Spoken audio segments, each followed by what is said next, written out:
Emergency situations at school happen, and they can happen at yours too. When I think of school, I think of a place where I get to learn, have fun, make connections, and so much more. Something that doesn't come to mind when I think of school is an emergency situation, and that could happen at any time. That's why it's important to understand the safety protocols at school. I play a role in my school safety and security every day. I do little things, like make sure to always wear my school ID. I don't bring prohibited items to school, and I try to stay aware of my surroundings, like noticing where all exits are. If I see any suspicious behavior at school, my community, and even on social media that might be a threat, I make sure to report it to a staff member or Safe to Tell. These are all daily things we should practice as students to keep our school safe. In Adams 12 5-star schools, we practice the standard response protocol. These steps help us stay safe during a potentially unsafe situation. Anything can happen at school, and it's important that we know and practice all these safety protocols. When there is a potential threat or something dangerous outside the school, like a wild animal or police activity in the area, we use a secure protocol. For secure, remember, secure the perimeter. Students, teachers, and staff, there is a potential threat outside the school, so we are moving the building to secure. This means stay inside the building. All doors will be locked. Please continue your lessons as planned. Thank you. All exterior doors are locked and no one is allowed in or out of the building. Secure can mean that there is a potential threat outside of the building. Inside, it's business as usual.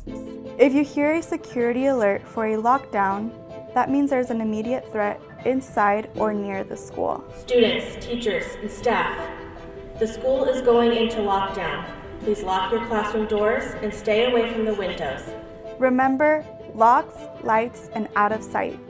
Get behind a locked door as soon as possible. If you can't get behind a locked door, evacuate the building and move to a safe area in the nearby neighborhood. If you are in the restroom during the time a lockdown is called, lock yourself in a bathroom stall. If you're in a room that doesn't lock, close the door and barricade yourself in the room. Don't forget to silence your cell phone and dim your screen.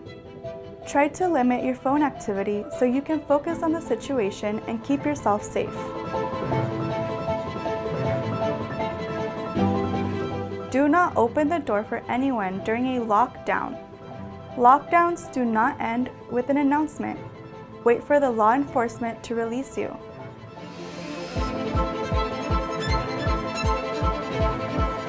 Law enforcement can be dressed in a variety of uniforms, from street clothes to tactical uniforms, and may speak in loud and assertive tones. Police department. But they should have keys to get into your classroom and will identify themselves as police officers. Police department coming in. Hi guys, Officer Gonzalez, Westminster Police Department. We had an emergency today. We're going to be escorting everyone out of this room. We're going to be going to an officer out here in the hallway. They will be guiding you to the next officer outside the building. Do you understand? When I have you stand up, I want you to hold hands and do the chain link and then walk in a single file. Listen to the next officer. Do you understand? Please be quiet. That way you can hear and listen to the next officer. It's important to stay alert and follow the instructions given by your teachers and law enforcement. It's important to know that during an active event, you have options. You need to assess your personal safety and consider your best options. Once you feel you are in a safe place, continue to assess your personal safety and be ready to make your next move if needed. When we need to move from one place to another, we use the evacuate protocol. Usually, we'll be evacuating from an unsafe location and moving to a safe location. An example of this is a fire drill. When there is a potential fire in the building or a gas leak, we move to an outdoor staging area. When you evacuate to a safe place, you can only take personal items that are within arm's reach. Things can change quickly. Be sure you are paying attention to any new directions.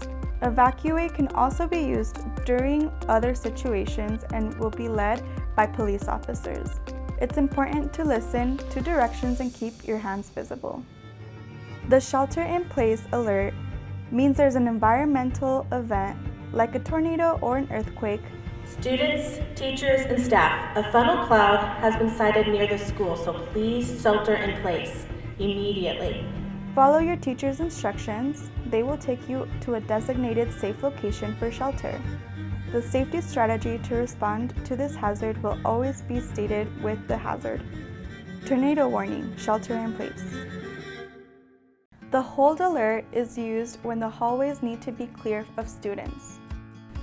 Students, teachers, and staff, we need to put the school into hold. We have someone needing immediate medical attention and we need the hallways cleared. Thank you. Make sure to stay in your classroom or immediately go to your assigned classroom. Remain in your classroom until the all clear is called. These are important things that every student should learn. School is a place where we should feel comfortable and safe. Understanding the actions to take with the standard response protocol, reporting suspicious activity, and doing your part with daily safety practices will help keep our schools a safe place to learn.